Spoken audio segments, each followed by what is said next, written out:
उपमुख्यमंत्री अजित पवारांची पुण्यामध्ये आज सभा झाली। या सभेदरम्यान त्यांनी पुन्हा एकदा मित्रपक्ष असलेल्या भाजपवर जोरदार निशाणा साधला। गेल्या 4 वर्षांमध्ये इथल्या कारभाऱ्यांनी काय केलं असा सवाल त्यांनी उपस्थित केलाय।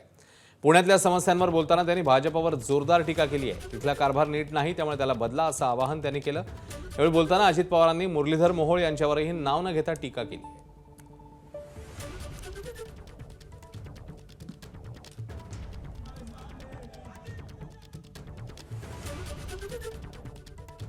केंद्राचा राज्याचा दोष नाही, पण इथल्या त्रिमूर्तींचा दोष आहे।